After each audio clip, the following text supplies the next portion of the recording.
Welcome everyone. So now in this lecture I will discuss about the mirror formula and the magnification और उसके बाद हम कुछ numerical problem solve करेंगे। और जो आपके जितने भी अभी तक आपने जो भी मिरर के बारे में पढ़ा है, रे डायग्राम्स अगर आपको क्लियर नहीं हुए हैं तो यहाँ पर आपको जो है एक एक न्यूमेरिकल के साथ उसका रे डायग्राम मैं फॉर्म करूँगा और आपको जो है हर एक रे डायग्राम के बारे में पता चल जाएगा कि हाँ ऐसा ही हो रहा है। ठीक है, कैसे हम आंसर को क्रॉस वेरीफाई कर सकते हैं वो चीज़ हम देखेंगे इस चीज़ में।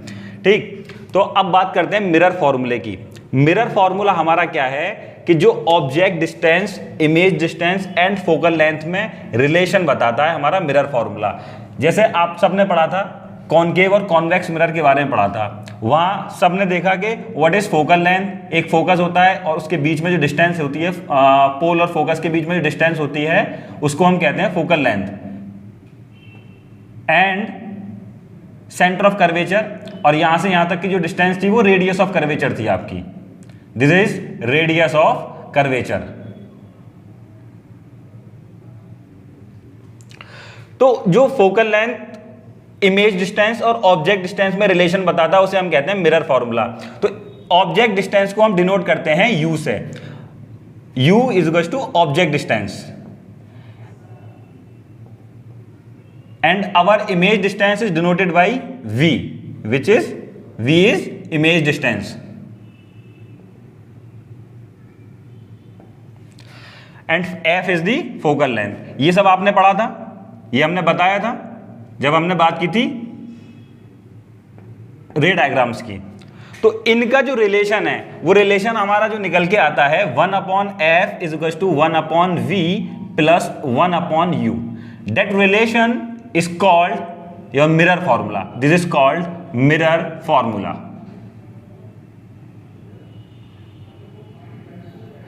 जैसे हमने बात की थी कि अगर आपको जो है ऑब्जेक्ट डिस्टेंस पता है then you can calculate, easily calculate image distance.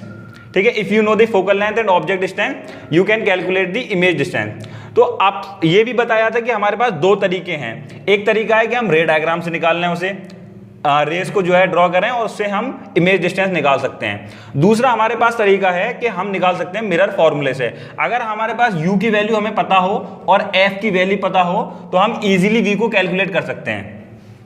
या सवाल में हमसे ये कह सकता है कि u आपको कैलकुलेट करना, you have to calculate u।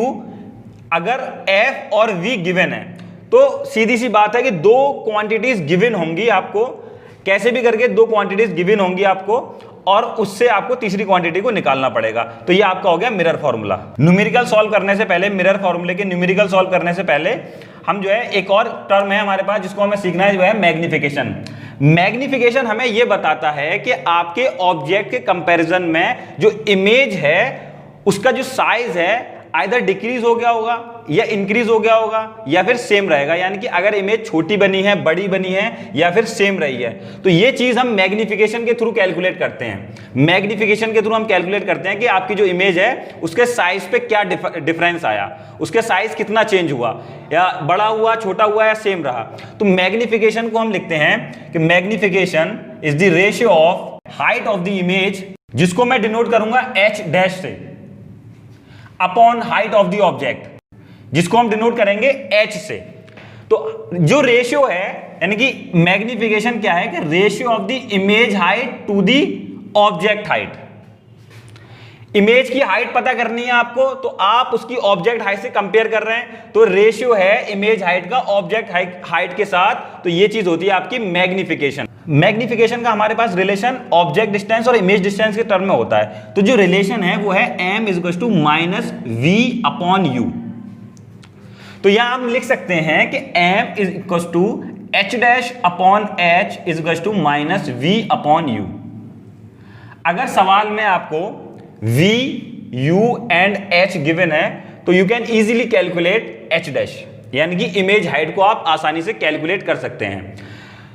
अब हमारे जो हमने मिरर के बारे में जो बात की थी तो वहां पर दो तरीके से इमेज बनी थी, या तो रियल इमेज फॉर्म हुई थी या फिर फॉर्म हुई थी वर्चुअल इमेज। तो अब यहां पर देखें कि रियल इमेज और वर्चुअल इमेज के लिए ये कैसे पता करेगा, कि हमें कैसे पता चल जाएगा कि कौन सी इमेज रियल है और कौन सी इमेज वर्चुअल है। अब आपको ये तो सिंपली पता चल गया कि जो मैग्निफिकेशन है वो होती है हमारी h dash upon H is equal to minus के v अपॉन यू। ठीक है, रियल इमेज की अगर हम बात करें तो रियल इमेज में जो हमारी जो इमेज फॉर्म होती थी वो इन्वर्टेड फॉर्म होती थी, रियल एंड इन्वर्टेड। ठीक है, ये आपने रे डायग्राम में देखा होगा कि अगर कोई ऑब्जेक्ट जो है अबव द प्रिंसिपल एक्सिस रखा है तो उसमें कुछ केस ऐसे थे जहां पर इमेज जो है आपकी डाउनवर्ड डायरेक्शन में फॉर्म हुई थी, तो रियल इमेज, और रियल इमेज को हमने बताया था कि in front of the mirror form होगी। ठीक है, और कुछ इमेज ऐसी हमारी जो एक इमेज थी वो ऐसे फॉर्म हुई थी जो सीधी फॉर्म हुई थी, जो हमने कहा था वर्चुअल एंड इरेक्ट, जिसको हमने क्या कहा था, वर्चुअल एंड इरेक्ट। तो हम मैग्निफिकेशन से पता कर सकते हैं कि इमेज आपकी रियल है या वर्चुअल है। जैसे आप यहां पर देखें, इस फॉर्मूले में देखें, इसी चीज पर आ जाएं, सिर्फ एच डैश अपॉन एच पर आ जाएं, तो H dash sign convention, important चीज हमारी जो हमें बहुत हेल्प करेगी चीजों को पता करने में। तो साइन कन्वेंशन की अगर हम याद करें कि जो भी distances above the principal axis होंगी वो क्या होंगी, पॉजिटिव, और जितनी भी distances below the principal axis होंगी वो क्या होंगी, नेगेटिव। अब यहां देखें मैग्निफिकेशन पे आ जाएं, तो जो रियल इमेज की बात करें, फॉर रियल इमेज अगर हम देखें, मैग्निफिकेशन क्या होगा आपका कि जो height of the image upon height of the object. Height of the image कैसी है रियल इमेज के लिए, डाउनवर्ड डायरेक्शन में, तो वो कैसी होगी, नेगेटिव। और ऑब्जेक्ट की हाइट जो है वो क्या है, अपवर्ड डायरेक्शन में हमेशा रहती है, वो क्या होगी, पॉजिटिव। तो फाइनली अगर इसको देखें तो ये चीज क्या निकल के आएगी, नेगेटिव। तो ये बात हमेशा ध्यान रखना, for real image the magnification is negative. तो कहीं भी अगर सवाल में मैग्निफिकेशन दे रखी है और वहां माइनस साइन दे रखा है कि the magnification of that object is -2, -3, -1, that means the image is real. तो यहां पर जो है for real image magnification is negative. ये बात क्लियर है कैसे हमने पता कर लिया इमेज आपकी जो है मैग्निफिकेशन नेगेटिव है या पॉजिटिव है। ठीक है, अब यहां पर देखें वर्चुअल इमेज के लिए बात करें, फॉर वर्चुअल इमेज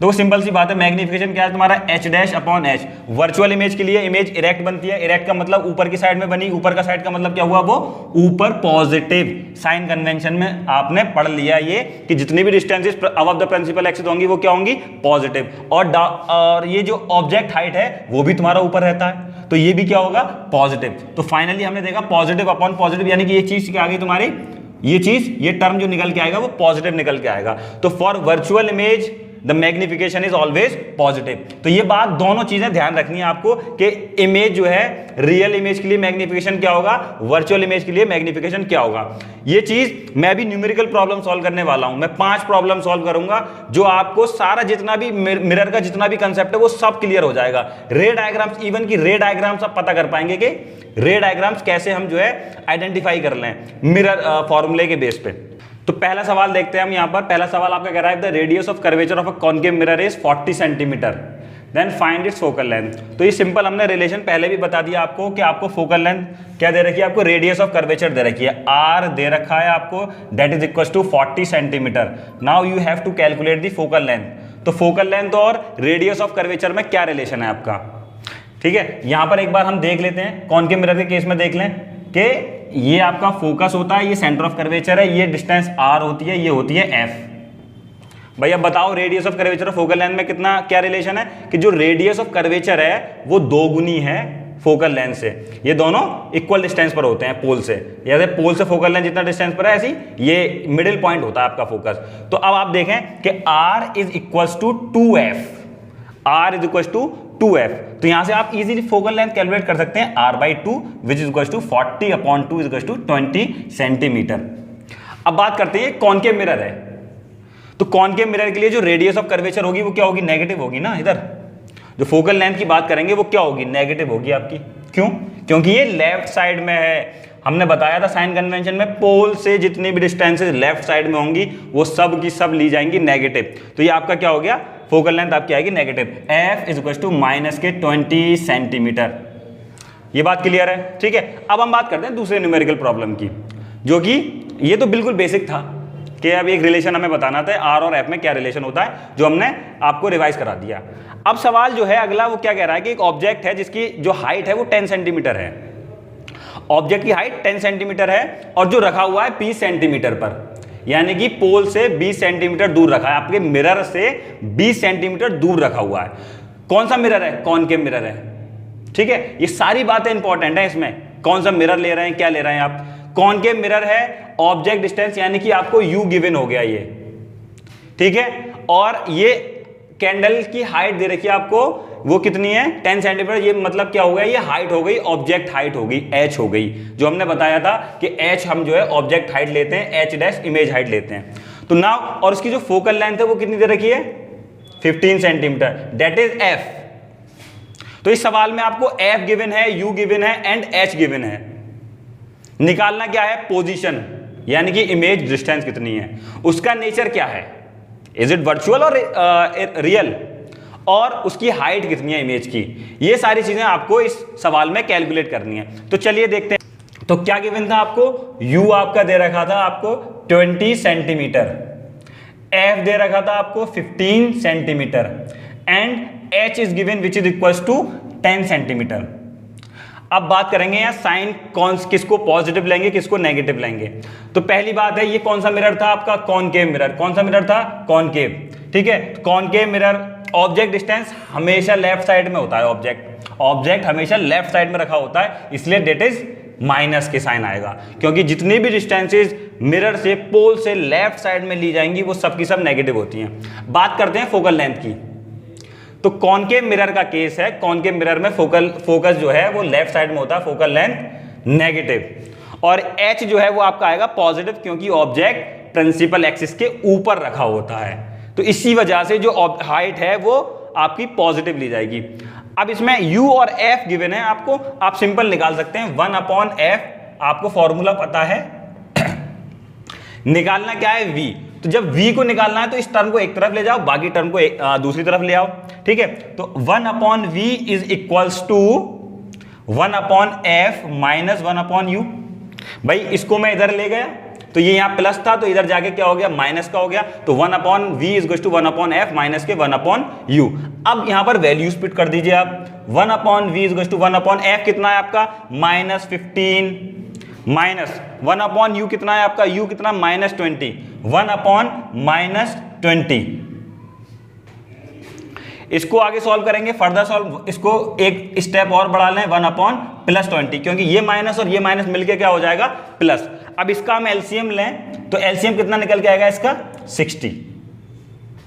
इसका एलसीएम लीजिए, 60 निकल के आएगा, और यहां पर सॉल्व करें तो ये निकल के आ जाएगा आपका -4 + 3। भाई ये इसको सॉल्व करेंगे तो -4, 15 4 × 60, 4 1 × 4, 20 3 × 60, 3 1 × 3। यहां पर माइनस था तो इसलिए ये वाला माइनस साइन आ गया आपका, ये वाला माइनस साइन आ गया आपका। तो इसको -4 + 3 कितना हो गया आपका, which is equal to 1/v is equal to -1/60। देखें अब यहां पर v की वैल्यू देखें तो v इज इक्वल टू क्या हो जाएगा आपका, -60 सेंटीमीटर। ठीक है, ये तो एक सिंपल जो है कैलकुलेशन करके निकाल लिया। अब इसको क्रॉस वेरीफाई कैसे करते हैं आंसर को, आप रे डायग्राम्स पर जाइए। पहली बात, इस सवाल से हम जो है चीजों को पुट करेंगे अपने। ये आपका कॉनकेव मिरर का केस था, ये फोकल लेंथ थी, ये सेंटर ऑफ कर्वेचर था। u कितना है 20, f कितना है 15, यानी कि ये जो डिस्टेंस है वो कितनी है 15 सेंटीमीटर।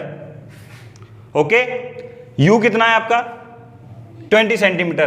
तो f और c के बीच में यानी कि ये वाली डिस्टेंस कितनी हो जाएगी, यहां से यहां तक की 30 सेंटीमीटर।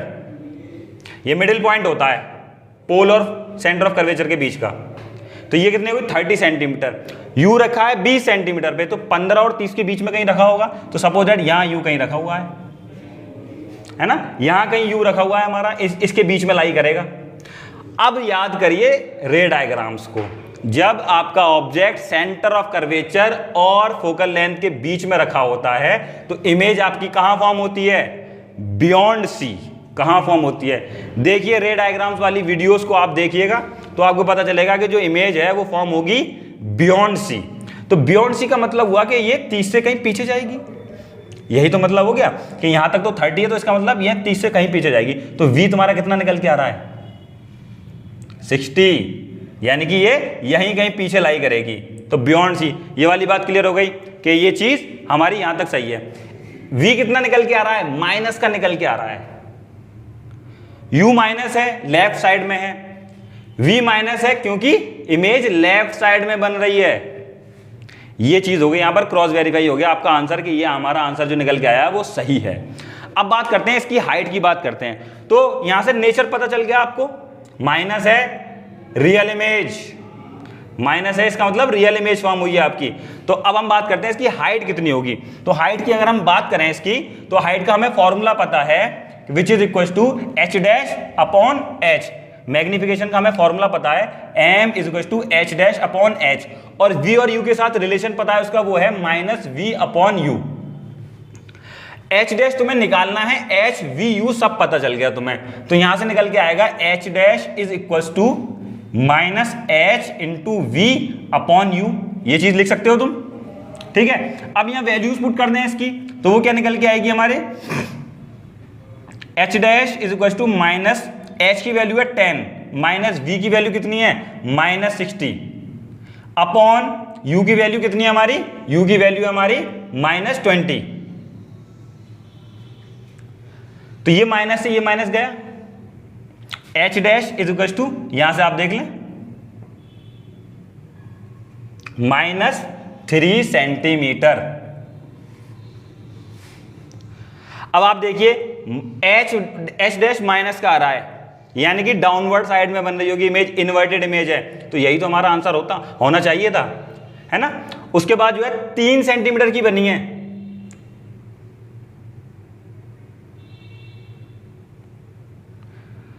नहीं 30।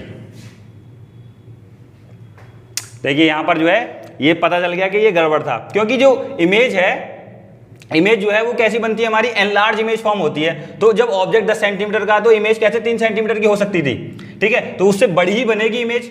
तो यहां पर आप देखिए, यहां पर ये आंसर क्या आएगा आपका, 30 आया था, ये जो है कैलकुलेशन मिस्टेक। तो h dash is equal to minus के 30 सेंटीमीटर, ये चीज भी हमारी क्रॉस वेरीफाई हो गई, ये चीज भी हमारी क्रॉस वेरीफाई हो गई, ठीक है, कि हमारा जो आंसर है वो एकदम सही आया है, कि जैसे इमेज बियॉन्ड सी बननी चाहिए थी वही बनी है, इमेज हमारी इन्वर्टेड बननी चाहिए थी वो भी हमारा सही आंसर आया है, और साथ में इमेज एनलार्ज बननी चाहिए थी वो भी बात सही है। अब अगला सवाल देखते हैं, बहुत ही इंटरेस्टिंग सवाल देखते हैं अब इस चीज़ पे।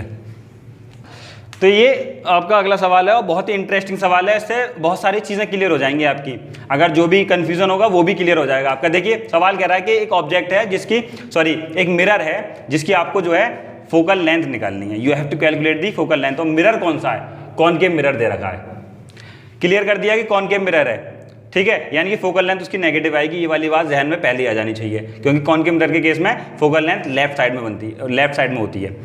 उसके बाद जो है ये 2 गुना बड़ी इमेज बना रहा है, कॉनकेव मिरर है और 2 गुना बड़ी इमेज बन रही है, किस ऑब्जेक्ट की, जो ऑब्जेक्ट 20 सेंटीमीटर दूर रखा है मिरर से। यानी कि ये कोई आपका मिरर है, मिरर में आपकी ये फोकल लेंथ है, ये सेंटर ऑफ कर्वेचर है, ऑब्जेक्ट कहीं 20 सेंटीमीटर दूर रखा है मिरर से। Now you have to calculate focal length.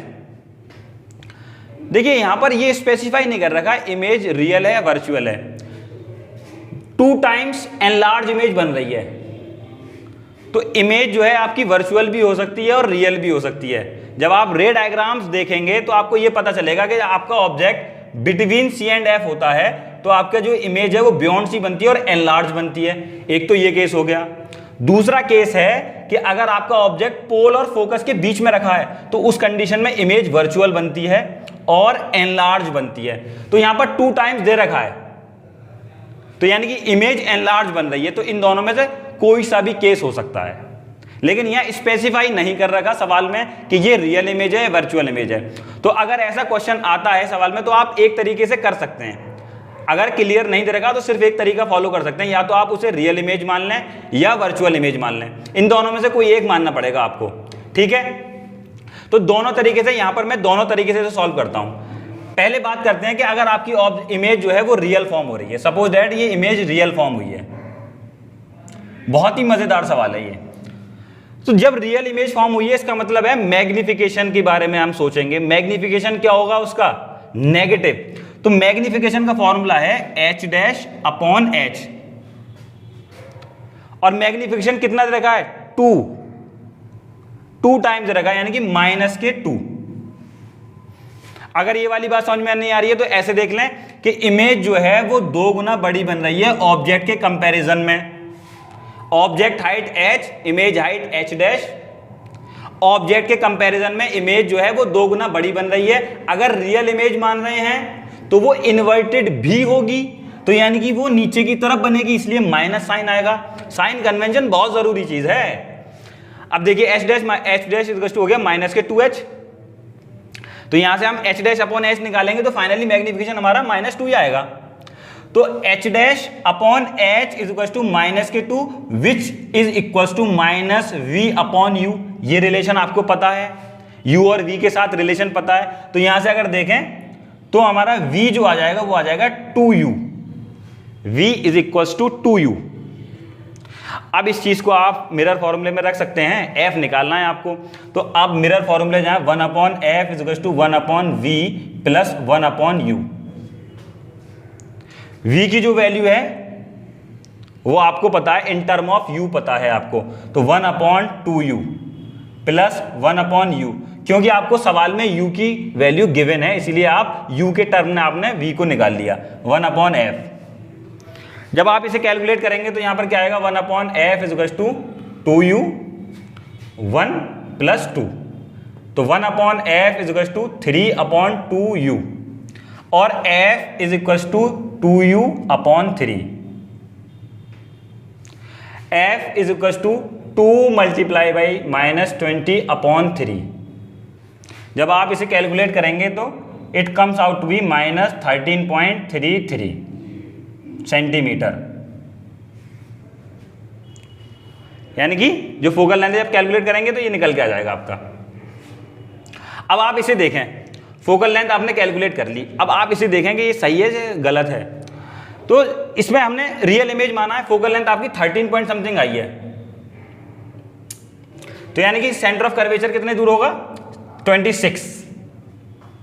Object कहां रखा है 20 सेंटीमीटर पे रखा है, यानी कि इन दोनों के बीच में कहीं रखा होगा। यही तो हमारी चीज होती है कि आपकी इमेज एनलार्ज बन रही है, इसका मतलब क्या हुआ object between C and F हो सकता है या फिर F और P हो सकता है, लेकिन यहां पर हमने रियल इमेज मानी है तो ये C और F के बीच में आ गया। देखो सही बिल्कुल निकल के आ गया कि 20 सेंटीमीटर पे हमारा ऑब्जेक्ट रखा है और इन दोनों के बीच में रखा है, तो वो 20 सेंटीमीटर यहीं लाई करेगा। ठीक है, तो ये वाली बात क्लियर हो गई आपके। यहां से हमने ये चीज भी वेरीफाई कर ली कि हाँ ये बात सही आई है हमारी।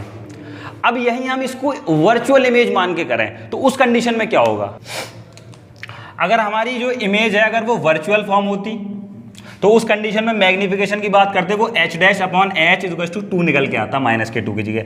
जैसे दोबारा देख लें इस चीज को कि 2 गुना इमेज बन रही है, तो यानी कि इसका मतलब ये तो ये रिलेशन हो गया।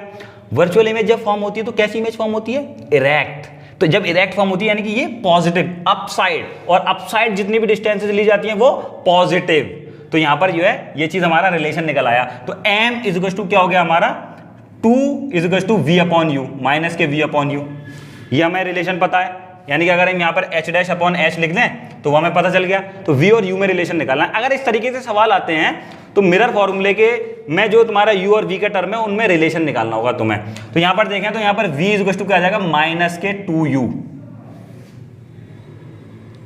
v जो है -2u। अब सिंपली जो है मिरर फॉर्मूले में रखेंगे 1 upon v plus 1 upon u, 1 upon f is equal to 1 upon v की जगह हम पुट कर देंगे -2u, वहां पर आया था u -2u, यहाँ पर आएगा तो एलसीएम लेंगे 2u, यहाँ पर आएगा -2 प्लस के -1 प्लस 2, ये चीज निकल के आ जाएगी आपके -1 upon 2u, 1 upon f is equal to minus के 1 अपॉन 2u और f is equal to -2u is equal to -2 into u की वैल्यू कितनी है आपकी, कुछ गड़बड़ हो गया। यहां पर जो है ये प्लस के -2 प्लस -1 प्लस 2 क्या हो गया प्लस, तो ये चीज प्लस आ गई -2, यानी कि u क्या 20 सेंटीमीटर, वो भी माइनस का, u आपका क्या होगा माइनस का, तो यहां से f आपका क्या निकल के आ जाएगा -40 सेंटीमीटर। देखो यहाँ पर भी जो है करते करते मुझे पता चल गया कि ये मैं कुछ गलत कर रहा हूँ। कैसे कि यहाँ पर जब मैं u की वैल्यू पुट कर रहा था -20 तो ये प्लस में आंसर आ रहा था, तो मुझे अंदाजा हो गया ये वाली कि भाई फोकल लेंथ जो कॉनकेव मिरर की है वो प्लस में नहीं होती है, वो नेगेटिव होती है। तब दोबारा ऊपर देखा हाँ माइनस साइन, यहाँ गड़बड़ कर गए हम, तो ये चीज होती है कि आप आंसर कर रहे हैं, आप सॉल्यूशन कर रहे हैं, आपको बीच में ही पता चल जाएगा कि कहां गड़बड़ कर दी आपने। तो ये चीज यहां पर आपने निकाल दी। तो यानी कि माइनस के 40, क्योंकि जो फोकल लेंथ है वो माइनस में आएगी कॉनकेव मिरर की, क्योंकि कॉनकेव मिरर में जो फोकल लेंथ है वो लेफ्ट साइड में होती है। तो यहां पर हम बात करें कि ये चीज जो है माइनस के 40। अब देख लो, आंसर को वेरीफाई कर लें कि वर्चुअल इमेज हमारी बिहाइंड द मिरर फॉर्म होती है, लेकिन जब आपका ऑब्जेक्ट पोल और फोकस के बीच में रखा होता है। तो जब फोकल लेंथ आपकी 40 आई है, यानी कि पोल और फोकस के बीच में कितनी डिस्टेंस हो गई है उस कंडीशन में? ये 40 सेंटीमीटर। और ऑब्जेक्ट कहां रखा है? 20 सेंटीमीटर पे, यानी कि पोल और फोकस के बीच में। तो हमारा आंसर सही है। तो ये चीज होती है जिससे हमें पता चल जाता है हम कहां गड़बड़ कर रहे हैं और कहां हम सही कर रहे हैं। अब आखिरी सवाल हम देखते हैं। इसमें ये कह रहा है कि how far from an object from the pole of concave mirror, यानी कि एक कॉनकेव मिरर है, उसके पोल से कितनी दूर पे ऑब्जेक्ट रखा है। कौन सा ऑब्जेक्ट? जिसकी जो इमेज है वो फॉर्म हो रही है half the size of the object, यानी कि ऑब्जेक्ट के साइज से आधी इमेज फॉर्म हो रही है। कौन सा मिरर है? Concave mirror. इमेज आधी फॉर्म हो रही है तो कौन सी इमेज होगी? रियल और virtual? Obviously real image form होगी उसके लिए, क्योंकि उसमें एक ही केस है कॉनकेव मिरर में जिसमें आपकी जो इमेज है वो वर्चुअल फॉर्म होती है, वो भी एनलार्ज फॉर्म होती है, वो डिमिनिश नहीं फॉर्म होती है। यानी कि यहाँ पर रिड्यूस साइज रिड्यूस हो रहा है इमेज का। इसका मतलब क्या हो गया कि वो इमेज जो है वो रियल इमेज है। तो सवाल में देखें तो मैग्निफिकेशन की बात करें तो क्या आएगा? h डैश अपॉन h, यानी कि जो साइज है half of the size of the object. Image जो है वो आधी हो गई, half of the size of the object, यानी कि h डैश क्या हो गई? तुम्हारी h/2 हो जाएगी। h का आधा हो गया ना, h/2 हो गई। इमेज रियल है तो यानी कि माइनस। तो यहां से देखें तो ये चीज क्या निकल गई? माइनस के v अपॉन यू के इक्वल आएगा ये। तो देखा जाए तो एक तरीके से, और ये माइनस से माइनस कैंसल, तो बचेगा क्या हमारा? बचेगा क्या हमारा? v upon u is equal to 1/2 और v/2v is equal to u। अब सवाल में देखें निकालना क्या है हमें ऑब्जेक्ट u निकालना है हमें। तो हमें u निकालना है तो यानी कि मिरर फॉर्मूले में इन चीजों को u के टर्म में लिखना पड़ेगा। फॉर्मूले पे आ जाए 1/f is equal to 1/v plus 1/u। देखा जाए तो 1/f is equal to 1/v तुम्हारा कितना हो गया? u/2, यानी कि अपॉन 2 ऊपर चला जाएगा, u/2 plus 1/u। 1/f is equal to u 2 plus 1 is equal to 3/u। तो यहां से अगर बात करें तो आपका f निकल के आ जाएगा, वो आएगा u/3 और आपका u जो निकल के आ जाएगा वो आएगा 3f। भाई यहां तक हमने वैल्यू पुट नहीं करी, हमने सिर्फ और सिर्फ अल्फाबेट के साथ जो है खेलना शुरू कर दिया। तो u जो आएगा वो आएगा 3f। ठीक है, तो अब यहां से देख लें f हमें दे रखा है, क्या दे रखा है? 10 सेंटीमीटर। फोकल लेंथ है, कॉनकेव मिरर है, कैसा होगा? नेगेटिव। क्यों? लेफ्ट साइड में होता है फोकल लेंथ उसका। तो यहां पर देखें फाइनली इस चीज को यहां देख लें कि u जो निकल के आ जाएगा वो आ जाएगा 3 × -10, u is equal to -30 centimetre. अच्छा, आ गया u, आ गया आपका -30 सेंटीमीटर। अब इसको कैसे मैं वेरीफाई करूं? तो वेरीफाई करने के लिए u आपका -30 है, f आपका 10 है। तो देखा जाए अगर मिरर की बात करें, f 10 है, सेंटर ऑफ कर्वेचर कहाँ होगा? जहन मतलब दिमाग में ही करते हैं अब इसको, अब हम बोर्ड पे नहीं करते। f 10 है तो सेंटर ऑफ कर्वेचर कहाँ होगा इसका? सेंटर ऑफ कर्वेचर 20 पे होगा। u कहाँ रखा है? 30 पे। 30 का मतलब बियॉन्ड c से पहले रखा हुआ है, और c से पहले जब रखा होता है तो इमेज कहाँ फॉर्म होती है? Between c and f। जब आपका ऑब्जेक्ट जो है c से पहले रखा होता है तो इमेज कहां फॉर्म होती है आपकी? Between c and f। दोबारा इसको अब देख ही लें, चलो। ये आपका कॉनकेव मिरर हो गया, ये फोकल लेंथ, ये सेंटर ऑफ कर्वेचर, ऑब्जेक्ट कहीं यहाँ 30 पे रखा है क्योंकि जो f है वो है 10, तो c जो हो जाएगा वो 20 पर हो जाएगा। ठीक है, तो u यहाँ रखा हुआ है। जब u c पर इस पर होता है तो beyond c, between c and f। v जो होता है वो बिटवीन c एंड f होता है। तो आप इसको कैलकुलेट करिएगा, इसका v कैलकुलेट करिएगा, वो यही लाई करेगा। अगर नहीं लाई करता है तो हमने कुछ मिस्टेक की है, सवाल गलत है। सवाल गलत नहीं है, हमने कुछ मिस्टेक की है। अगर वो यहाँ लाई नहीं कर रहा है तो 101% यहाँ लाई करेगा। ठीक है। तो अगली ये जो न्यूमेरिकल प्रॉब्लम है, ये सारे तुम्हारा जो है डिटेल जब आप देखेंगे इसको, इसी तरीके से हर एक सवाल होता है। वहां आप जो है हर एक रे डायग्राम को जो है जहन में अपने दिमाग में लेकर आ सकते हैं रे डायग्राम को, और वो आपको जो है एकदम से नहीं, आंसर को जो है सॉल्व करते करते प्रॉब्लम आपको पता चल जाएगा कि कहीं मैं गलती कर रहा हूं। तो इसको प्रैक्टिस करिए, प्रॉब्लम को प्रैक्टिस करिए। फर्दर हम और प्रॉब्लम पोस्ट करेंगे।